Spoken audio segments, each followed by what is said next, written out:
पूज्य श्री बालकृष्ण दास जी महाराज। जन्म इनका कर्नाटक में और उनकी भक्ति साधना पूर्ण रूप से श्रीधाम वृंदावन में प्रकाशित हुई। यही अपने प्राण प्रीतम प्रभु का साक्षात्कार किया। प्रेमोन्माद भी यही वृंदावन में वो आनंद विभोर होकर के भक्तों को भी उस रस में डुबोया श्री वृंदावन धाम में। आपका जन्म केरल देश के नरेश प्रसिद्ध भक्त संत कुलशेखर आलवार के वंश में हुआ था। कुलशेखर भगवान की कौस्तुभ मणि के अवतार माने जाते हैं। जिस वंश परंपरा में पूज्य श्री महाराज श्री बालकृष्ण दास जी का प्रादुर्भाव हुआ, वो केरल देश के नरेश प्रसिद्ध भक्त संत कुलशेखर आलवार के वंश में हुआ। कुलशेखर भगवान की कौस्तुभ मणि के अवतार माने जाते हैं। भक्ति का ऐसा आवेश उन्हें रहता था कि वो राजोचित दिनचर्या से विलग रहकर सदैव भगवान की सेवा चिंता में मगन रहते थे। चिंतन में उन्होंने राज्य का परित्याग कर दिया और प्रतिक्षण केवल प्रभु को रिझाने में, प्रभु के लीला गायन में, प्रभु के सामने नृत्य करना, प्रभु की सेवा में ऐसे मगन रहते। इनका परिवार श्री रंगम में ही बस गया। जब एकादश सदी के उत्तरार्ध और द्वादश सदी के पूर्वार्ध में वैष्णव आचार्यों के शिखामणि शेषावतार आद्याचार्य श्री रामानुज ने श्रीरंगम क्षेत्र को केंद्र बनाकर विशिष्टाद्वैत और पांचरात्र संप्रदाय की पुनः प्रतिष्ठा की और उसका प्रसार किया, तो ये कुल उनसे दीक्षित हुआ आचार्य चरण श्री रामानुजाचार्य जी से। किंतु तत्कालीन चोल सम्राट कुलोत्तुंग के वैष्णव विरोध से उत्पीड़ित वो जो ये कुलोत्तुंग नाम का जो राजा था, ये बहुत विरोध करता था। किसी को भी कंठे तिलक लगाए देखता तो वैष्णव को दंड देता, वृथा पहुंचाता और विरोध करता। स्वयं आचार्य चरण जी को भी रंगम छोड़ना पड़ा उसके कारण। और कर्नाटक में मैसूर के पास एक स्थल पर अपना आवास बनाया। वहां श्री नारायण के एक विशाल मंदिर का निर्माण किया और इसी आधार पर उस स्थल का अभिधान तिरुनारायणपुरम रखा, जो अवांतर काल में मेलकोट के नाम से विख्यात हुआ। मेलकोट। कुलशेखर वंशी परिवार भी आद्य श्री रामानुजाचार्य के साथ श्रीरंगम से तिरुनारायणपुरम अर्थात मेलकोट आ गए। यहां श्री रामानुजाचार्य ने सन 1100 से 1118 तक यहां विराजमान है और इसी स्थल पर सन 1116 में उन्होंने होयसल सम्राट बिट्टी को विष्णुवर्धन के नाम से दीक्षित किया। इसी तिरुनारायणपुरम मेलकोट में श्री महाराज जी का जन्म हुआ। श्री बालकृष्ण दास जी का तिरुनारायणपुरम मेलकोट में जन्म हुआ। बड़ा परम पावन वंश है। रामानुजाचार्य द्वारा प्रवर्तित वेंकटादि आमनाय से संबंध और तिरुपति बालाजी इनके स्थित है, कुल परंपरागत।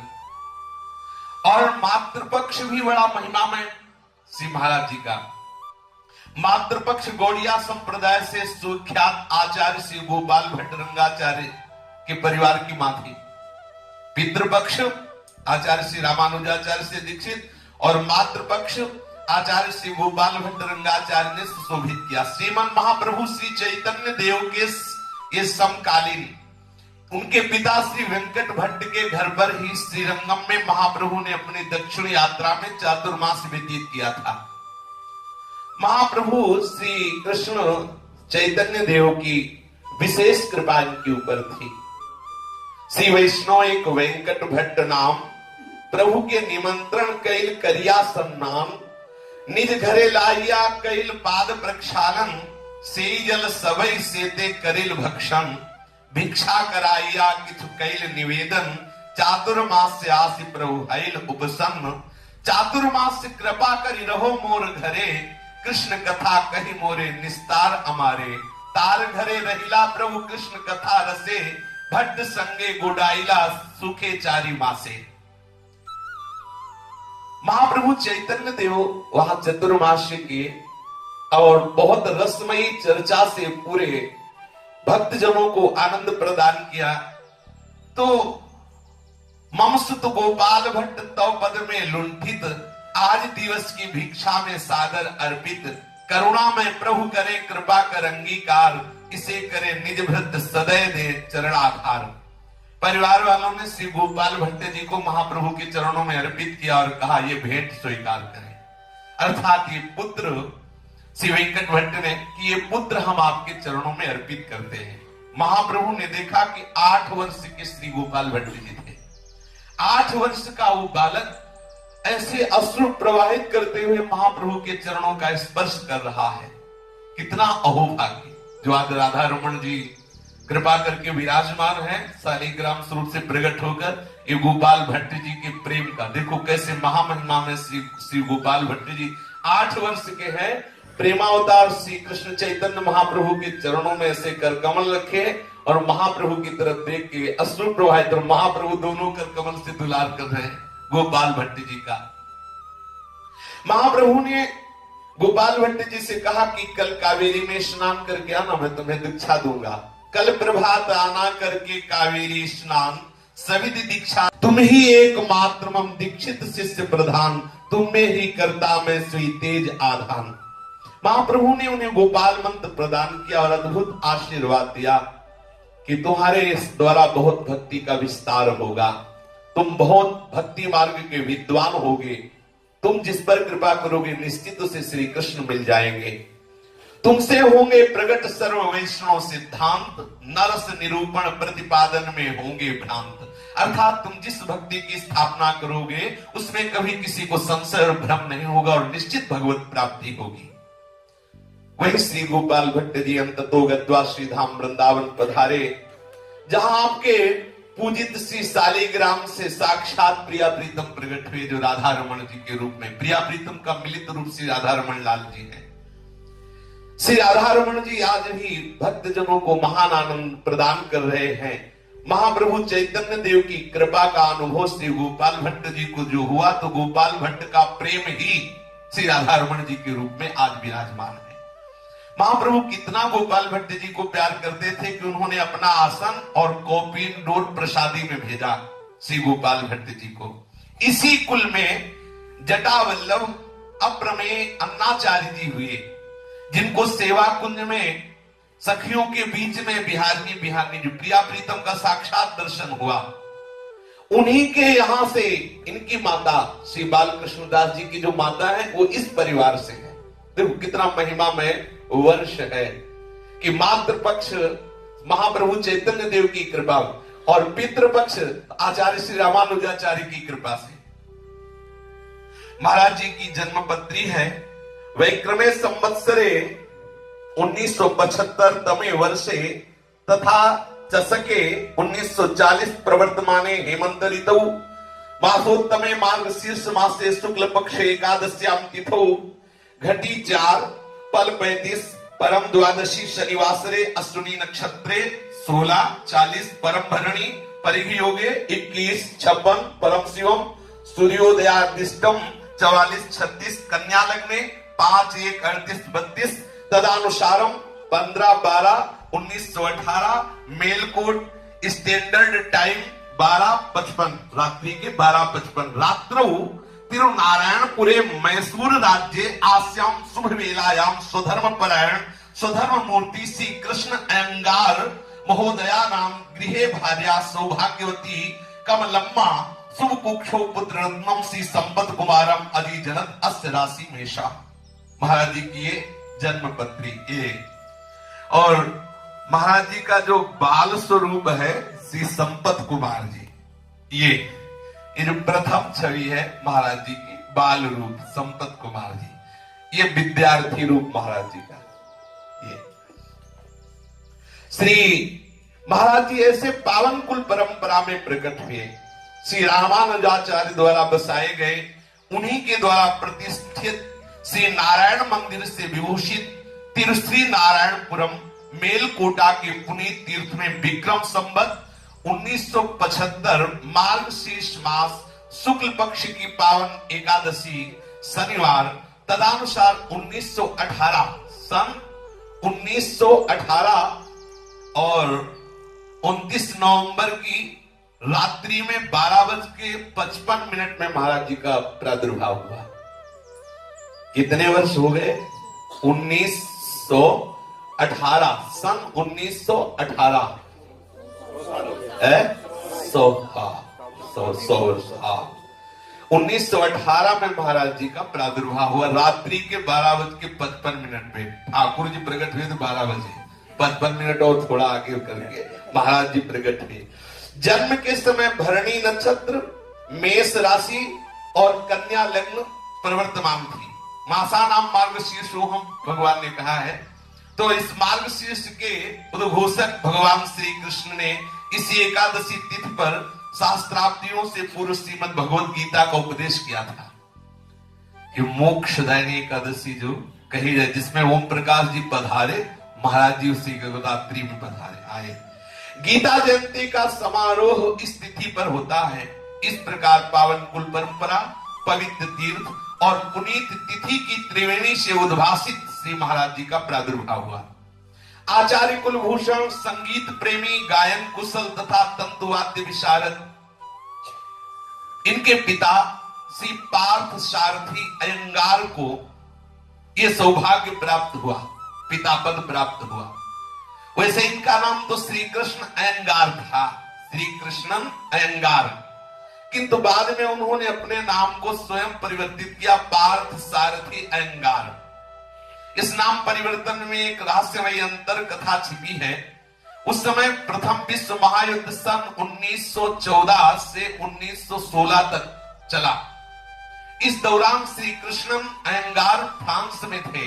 भारत की स्वाधीनता के प्रयासों के समय में एक क्रांतिकारी दल यूनाइटेड किंगडम और फ्रांस में सक्रिय थे। इनसे श्री कृष्णन अयंगार का संपर्क था। इनकी एक अंतरराष्ट्रीय बैठक में सम्मिलित हुए थे। ब्रिटिश गवर्नमेंट को इसका पता चल गया। उसने रिल्म डिफेंस एक्ट के तहत इनके विरुद्ध वारंट जारी कर दिया। ये छिपकर वहां से भाग आए, स्वदेश लौट आए, पर इन्होंने अपना नाम बदल दिया। नाम रखा पार्थ सारथी अयंगार। वैसे पूरा नाम पहले का था श्री कृष्णन अयंगार। इसी नाम से फिर बाद में विख्यात हुए पार्थ सारथी अयंगार। ये महाराज जी के पिता का नाम है। आपकी राजनीति की भूमिका देश स्वतंत्र कराने की भावना और भगवान की भक्ति पहले महापुरुषों में देखा गया है। भाई जी के भी जीवन में राधा बाबा के देश के प्रति भी बहुत ममता थी कि हमारा देश विरोधी भावों से बचे, हमारा देश भगवत भक्ति से युक्त हो, स्वतंत्र हो। बड़े सुंदर संस्कार इनके पिताजी के थे। इनकी संपूर्ण दिनचर्या भगवत दिनचर्या के अंतर्गत ये हरि कीर्तन ऐसा करते, हारमोनियम बजाते हुए कि जब कीर्तन करते तो ऐसा लगता सभा में श्री कृष्ण पधार चुके। इतना आनंद होता जब ये कीर्तन करते, हारमोनियम बजाते हुए इनके पिताजी। और चित्रकला में भी आपकी सक्रिय रुचि थी। महाराज जी की जो माता थी कमलम्मा, जो गौड़ेश्वर संप्रदाय के परिकर में प्रकट हुए महाप्रभु की कृपा पात्र वंश में, बड़ी भक्तिमती थी और दर्शन शास्त्र की निष्णात, संस्कृत भाषा की विख्यात कवित्री थी। संपूर्ण संस्कृत भाषा का उनको ज्ञान था। स्वभाव बड़ा मृदु था, बड़ी भक्ता थी। दर्शन शास्त्र में वो आचार्य थी माता जी जो थी महाराज जी की। धारा प्रवाह संस्कृत बोलने का अधिकार, धारा प्रवाह संस्कृत और कन्नड़ भाषा में आपने भक्ति संबंधी काव्य रचनाएं भी की। महाराज जी का जब जन्म हुआ तो विद्वानों ने नाम रखा संपत कुमार जी। श्री महाराज जी का नाम संपत कुमार जी। और 9 संतानें, 5 पुत्र और 4 पुत्रियां। इनके नाम यदुगिरी, संपत कुमार, वेदवल्ली, राजगोपाल, रंगनाथ, श्रीमोहन, गीता अर्थात श्यामला, ज्योति और इंद्राणी। 5 पुत्र 4 पुत्रियां। सब संततियों में ज्येष्ठ कुमारी यदुगिरी थी और इसके बाद श्री संपत कुमार जी अर्थात महाराज जी, ये यदुगिरी से 3 वर्ष छोटे थे। बाल्यावस्था से ही इनमें एक सबसे बड़ा विशेष गुण था, जहां जहां लेटा दिया वहीं लेटे हैं, जैसे बैठा दिया वैसे बैठे हैं। न रोना है, न देखना है, न बोलना है, न सुनना है, गुन्न सुन्न एकदम शांत। ये होता है महापुरुषों की कुछ विलक्षणता होती है, साधारण बालकों से विलग होता है उनका जीवन। प्रारंभ से ही लग रहा था कि कोई महापुरुष है, न किसी से बोलना, न जैसे छोटे बच्चे रोते हैं चीखते हैं, ऐसा कुछ जिधर लिटा दिया उधर लेटे हुए, बैठा दिया बैठा, पवा दिया पा लिया, शांत एकदम गंभीर रहते और बड़ी कुशाग्र दृष्टि, बड़ी कुशाग्र बुद्धि, जिसकी तरफ देखते बहुत गंभीरता से देखते, बड़ी सूक्ष्म दर्शिता थी।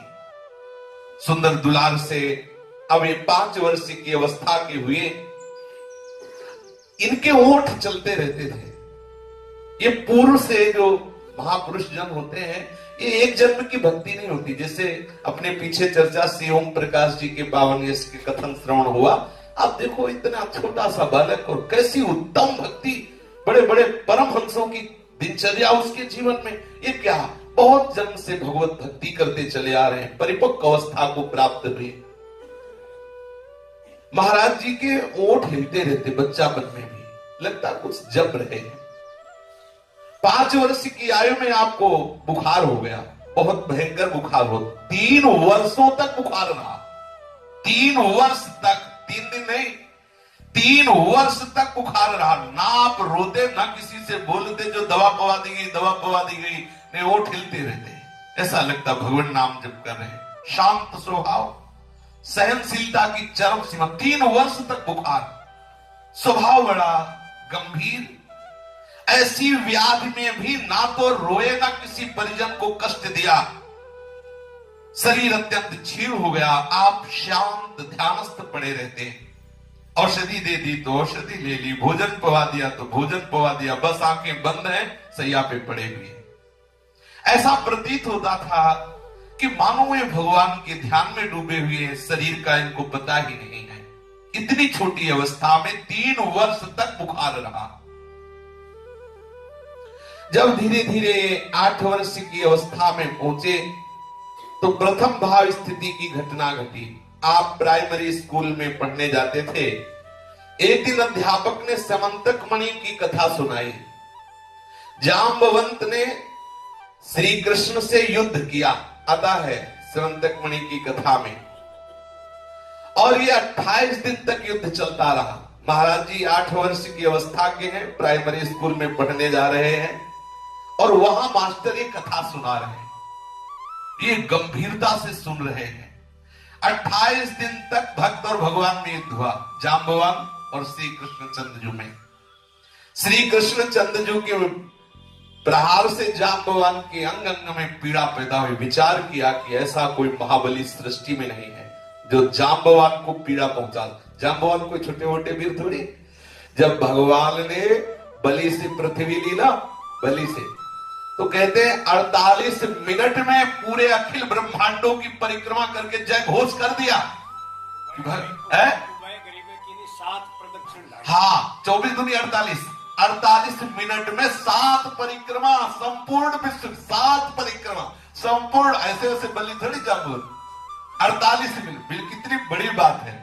तो जब प्रभु का घूंसा पड़ा तो इनके नस नस टूट गए। तब इन्होंने विचार किया कि ऐसा कोई महाबली नहीं जो मुझे परास्त कर सके। तब हाथ जोड़ के कहा कि इतने दिन युद्ध में हमारे सामने कोई टिक जाए और मुझे परास्त करे, वो केवल मेरा स्वामी हो सकता है, दूसरा नहीं। यदि आप मेरे स्वामी हैं तो आप मुझे राम रूप में दर्शन दीजिए, मेरे हृदय का संशय दूर हो। भगवान श्री कृष्ण मंद मंद मुस्कुराए तो देखा गंभीर स्वरूप भगवान राम विराजमान है। वो चरणों में लौट गए, भाव विभोर हो गए और स्तुति करने लगे, प्रभु मुझे क्षमा करो, मैंने जाना नहीं, आपसे 28 दिन तक युद्ध करता रहा। जेव ही जाम्बवन दैन्य होकर प्रभु के चरणों में विनय कर रहे हैं, ये बात सुनते ही कुर्सी में बैठे बैठे महाराज हुंकार मारी, जो संपत कुमार जी विद्यार्थी, और गिर पड़े नीचे। सबको लगा कि क्या हो गया इनको, एकदम ये क्या हो गया, कैसे गिर गए। शरीर में रोम रोम खड़े हो रहे हैं, शरीर में कंप आदि जो सात्विक भाव है वो प्रकट हो रहे हैं। अध्यापक और छात्र सब स्थिति देखकर विस्मित हो रहे हैं। इसी स्थिति में उनको माता पिता के घर पहुंचा गया। जागृत अवस्था जब हुई, बेसुध अवस्था से जब बाहर निकले, तब पिताजी ने, माता ने, सबने पूछा कि क्या बात, तो उनका मुझे दिखाई दे रहे थे कि श्री कृष्ण कैसे राम बने और कैसे जाम्बवान जी उनके चरणों में रो रहे। हमें सहा नहीं गया और फिर इसके बाद हमें कुछ याद नहीं है, क्योंकि पवित्र हृदय एकदम तन्मय होकर सुन रहे थे। अब आंतरिक आध्यात्मिक पढ़ाई में तो इनका मन लगता है, अर्थात भक्तों की चरित्र पढ़ना, शास्त्र श्रीमद् भागवत पढ़ना आदि आदि। जो लौकिक पढ़ाई उसमें ज्यादा रुचि, वैसे भी जो भगवत मार्ग के पथिक होते ज्यादा रुचि उसमें नहीं होती। महाराज जी की विशेष रुचि आध्यात्मिक शास्त्रों में हुई। 10 वर्ष की छोटी अवस्था में ये बहुत से संतों के चरित्र पढ़े और सुने। माता बैठ के सुनाया करती थी चरित्र महाराज जी को। भगवत भक्त बनाने में सबसे पहले गुरु होती है माता। माता के उपदेश का बहुत बड़ा प्रभाव पड़ता है। श्री परमहंस रामकृष्ण देव जी की जीवनी महाराज के हाथ पड़ गई, संपत कुमार जी के हाथ, मानो जैसे आग में घी पड़ गया हो। रामकृष्ण परमहंस देव की जीवनी पढ़ते ही आपके हृदय में बड़ी विकलता हुई कि मुझे भी यह स्थिति प्राप्त करनी है जो रामकृष्ण देव जी की स्थिति है, जो विवेकानंद जी का विवेक है, जो राम तीर्थ जी का चिंतन है, वही मेरा चिंतन होना चाहिए। छोटी सी अवस्था में 10 वर्ष में ही निश्चय कर रहे हैं अंदर से कि मुझे भगवत प्राप्त बनना है, मुझे संसार के भोग नहीं चाहिए। बार बार परमहंस देव श्री रामकृष्ण देव जी की जीवन वृत्ति अर्थात वो जीवनी पढ़ते, एक एक बात का चिंतन करते, बस हृदय में भक्ति का वो अंकुरण हुआ जो बड़े बड़े महापुरुषों को जिस ऊंचाई पे पहुंचाता है। आपके हृदय में बात जागृत हो गई कि मेरा जीवन ठीक रामकृष्ण परमहंस की तरह ही होना चाहिए, मैं संसारिक बनकर जीवन व्यतीत नहीं कर सकता। हृदय में हुआ जब बहुत तन्मयता से रामकृष्ण परमहंस जी की जीवनी पढ़ी तो उनके हृदय में एक बात आई कि कभी मेरे भावना में मेरे सामने श्री रामकृष्ण परमहंस जी पधारे, क्योंकि संत महापुरुष अविनाशी पद स्वरूप होते हैं। जैसे भगवान कभी भी आप उनको पुकार करके देखिए, दैन्यता से तो सामने आ जाएंगे। ऐसी यदि तन्मयता और है, जिन महापुरुष में विशेष श्रद्धा हो जाती, तन्मयता की जाती है तो उनका साक्षात्कार हो जाता है जागृत में। ऐसा नहीं कि स्वप्न में जैसे आप बैठे ऐसे, पर वो किस कोटि का तुम्हारे अंदर चिंतन होता है, कैसी तुम्हारे अंदर धारणा, वैसे ही अनुभव में आता है। अब ये ऐसी हृदय में भावना बनी कि किसी से वार्ता ही नहीं करनी है। अगर कोई वार्ता इनसे करता तो बोलते भी नहीं। भाई बहनों के साथ पढ़ने तो जाते, और जैसे मान लो तांगे पे बैठना है, कई बच्चे हैं बैठे हैं वार्तालाप कर रहे हैं, आप बोलते ही नहीं। अगर कोई ज्यादा बात करता तो वो कहते थे कैसे लोग हैं, ना तो नाम जप कर रहे हैं ना भगवान की बात कर रहे हैं, व्यर्थ की बातें करते हैं। अगर बात करनी तो भगवान की बात करो या नाम जप करो, व्यर्थ की बातें मत करो। देखो कितने सावधान है इतनी छोटी अवस्था में महाराज जी। अब महाराज जी की 11 साल की अवस्था हुई। आप अपने पिताजी, बड़ी बहन तथा परिवार के साथ एक बार प्रार्थना की कि मुझे रामकृष्ण परमहंस देव जी के मंदिर में ले चलो। इतनी तन्मयता छोटी अवस्था में। तो माताजी, पिताजी और बड़ी बहन के साथ दर्शन करने गए परमहंस श्री रामकृष्ण देव जी के मंदिर में। मंदिर में जगमोहन पर जे ही परमहंस जी के विशाल श्री विग्रह पर चित्र पर दृष्टि पड़ी तो आप देखते ही रोमांच होने लगा, नेत्रों से अश्रु बरसने लगे और भावावेश में इनके शरीर में सात्विक भाव जागृत हुए। थोड़ी देर तक आप एकदम खोए रहे। परिवार के लोगों ने देखा कि इनका शरीर तो जड़ हो रहा है, नेत्र खुले हुए हैं, पलक झपना बंद है। सब आश्चर्यचकित हो गए कि रामकृष्ण परमहंस में ऐसी दृढ़ भावना, ऐसी दृढ़ निष्ठा इनकी, ये कोई साधारण बालक नहीं है। थोड़ी देर वहां रुके, धीरे धीरे इनका भाव शांत हुआ, शरीर शिथिल हो गया। परिवार के सदस्य इनको संभाल कर घर ले आए। तब से घर के व्यक्ति आप इनसे कहा करते थे कि अब मुझे लगता है तू भी परमहंस बनेगा, क्योंकि रामकृष्ण परमहंस से तेरा बहुत व्यवहार हो रहा है, तू उन्हीं के चरित्र पढ़ता है, उन्हीं का चिंतन करता है, उन्हीं से प्यार करता है, तो तू भी परमहंसी बन जाएगा। ऐसे विनोद में घर के भाई बहन कहते हैं।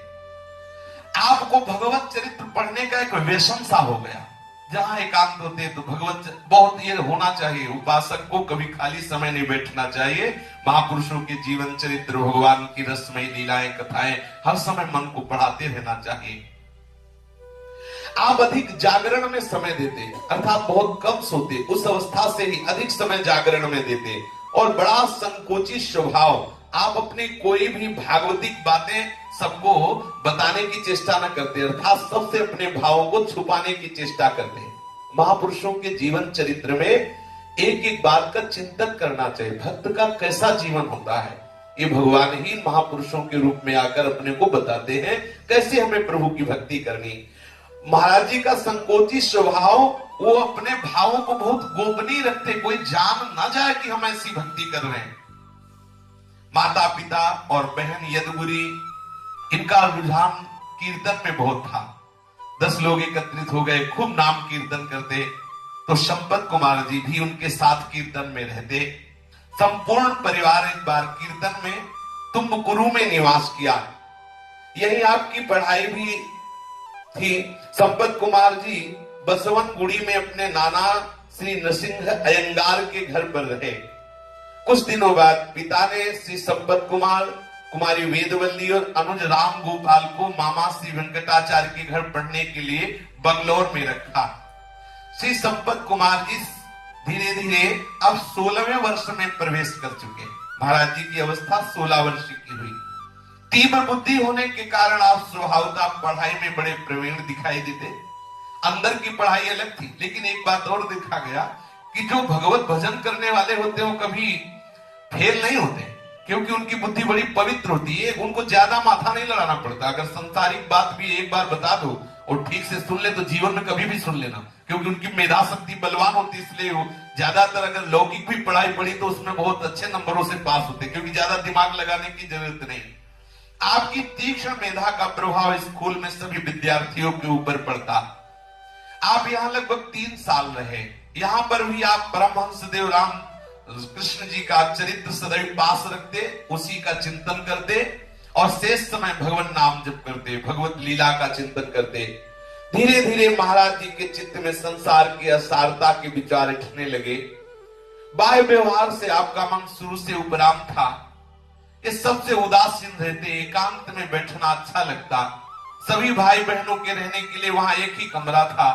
अध्ययन करके जब भाई बहन सब सो जाते तो आप जाग करके फिर चिंतन करते, बिल्कुल शांत एकांत में, और यही निश्चय करते कि मेरे हृदय की प्यास पढ़ने लिखने से बुझने वाली नहीं, ये भाई बहन माता पिता के पास रहने से बुझने वाली नहीं। मुझे भगवत चिंतन करना है, मुझे रात में सोना नहीं है। मैं उस वस्तु के लिए व्याकुल हो रहा हूं जो धीरे धीरे मुझे अपना बना रही है। हृदय में एक पीड़ा उत्पन्न होती है। मुझे ऐसी उच्च आध्यात्मिक स्थिति कैसे प्राप्त हो जैसे रामकृष्ण परमहंस जी की है। आकांक्षा करते, हृदय विकल हो जाता, कैसे?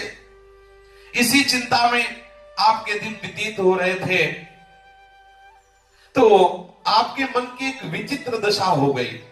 अब ना भोजन अच्छा लगने लगा, ना पानी अच्छा लगता, ना किसी से बोलना अच्छा लगता, ना भाई बहन से मिलना अच्छा लगता। जैसे तैसे दिन व्यतीत होता, रात्रि में एकांत में व्याकुलता पूर्वक चिंतन करते, क्या करूं, कहां जाऊं, कैसे कैसे करूं जो मुझे ये स्थिति प्राप्त हो।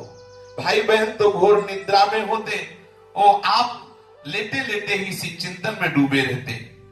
एक दिन हृदय में बड़ी पीड़ा हुई, रामकृष्ण परमहंस जी से रोकर प्रार्थना की कि मुझे जब से सुधि हुई तब से हमने आपको वरण किया है, हृदय से आप कृपा करें, आप मुझे दर्शन दें, आप मुझसे बात करें, आप मुझे उपदेश करें। बहुत विकल हो गए। पक्का समझ लेना, कोई भी जो सिद्ध महापुरुष है वो अब भी है, ऐसा मत मान लेना कि वो पधार गए, अब भी है। आप देखना चाहें तो आप वैसी निष्ठा बनाएं, भावना करें, तन्मयता करें, बिल्कुल बिल्कुल पक्का अनुभव की बात। जिस महापुरुष को चाहो उसी महापुरुष का साक्षात्कार कर सकते हो। आज भी, अब भी, वो अब भी है। इतनी व्याकुलता बढ़ी कि उनको लगा कि अगर आज रामकृष्ण परमहंस देव जी ना मिले तो हो सकता है हमारे प्राण व्याकुल हो जाएं और हमारे शरीर को छोड़ दें। ऐसी व्याकुलता। अचानक देखा संपूर्ण कमरे में दिव्य प्रकाश छा गया। महाराज जी ने देखा दिव्य प्रकाश छा गया, आंख खोल के बैठ गए। देखा उस प्रकाश में ठीक वैसी जैसी छवि देखी थी वैसे रामकृष्ण परमहंस जी मुस्कुरा कर देख रहे हैं महाराज जी की तरफ। नेस्त स्थिर किए, कहीं मैं सो तो नहीं रहा, मैं कहीं स्वप्न तो नहीं देख रहे, नहीं नहीं मैं तो जग रहा हूं। और सामने देखा कि रामकृष्ण परमहंस जी विराजमान हैं। रामकृष्ण परमहंस देव जी के चरित्र का पठन करते थे, चिंतन करते थे, आकांक्षा करते थे। आज जिनके विषय में वो दर्शन की लालसा करते तो सामने थे। आप नतमस्तक हुए, साष्टांग प्रणाम किया। परमहंस रामकृष्ण देव जी के अधरों पर मंद मंद मुस्कान थी। वो आपको एकटक निहार रहे थे। ऐसा प्रतीत हो रहा था मानो जैसे एक नवजात शिशु पर अपनी मां की कृपा दृष्टि होती है। ऐसे रामकृष्ण परमहंस देव अपने नेत्रों से भगवत कृपा रूपी वात्सल्य की वृष्टि कर रहे थे। रामकृष्ण परमहंस जी ने कहा, चलो चलो अब यहां से चलो, अबे तुम्हारा समय यहां व्यतीत करने का नहीं, चलो यहां से, यहां रहने की अब तुम्हें जरूरत नहीं, चलो। उनकी उज्ज्वल अंग कांति, वो जब मंद मंद मुस्कुराते रहते तो उनकी दंत पंक्ति से तेज निकल रहा था। उनके नेत्र ऐसा लग रहा था कि मानो कृपा की वर्षा कर रहे हैं, और मुख में अद्भुत लालिमा थी। ऐसा लग रहा था पूरे कमरे में इत्र छिड़क दिया गया है। रामकृष्ण परमहंस देव जी की उपस्थिति में संपूर्ण कमरा सुवासित।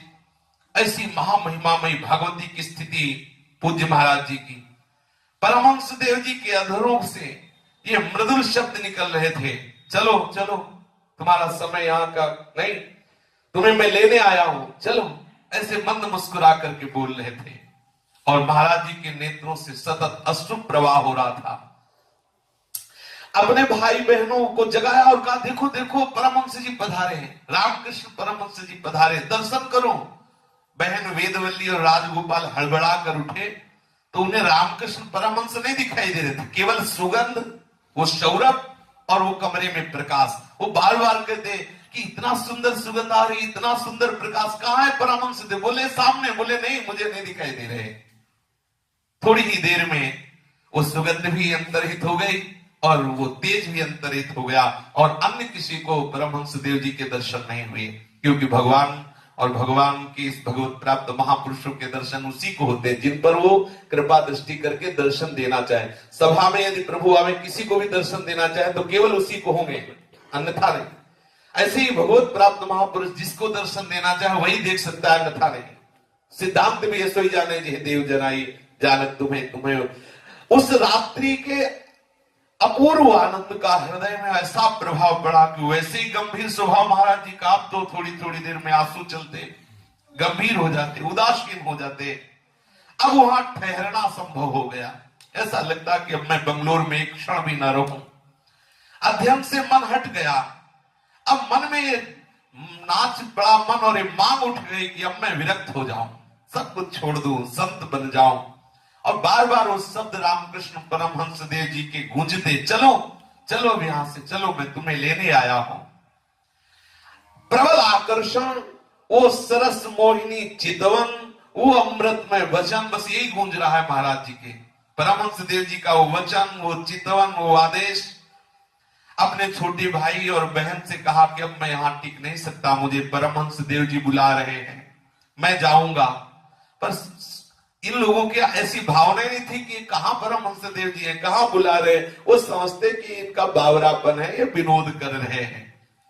इस हृदय भेदनी पुकार का मर्म, वो जीवन में क्रांति उपस्थित होने वाला संकेत सबको कैसे समझ में आ सकता है?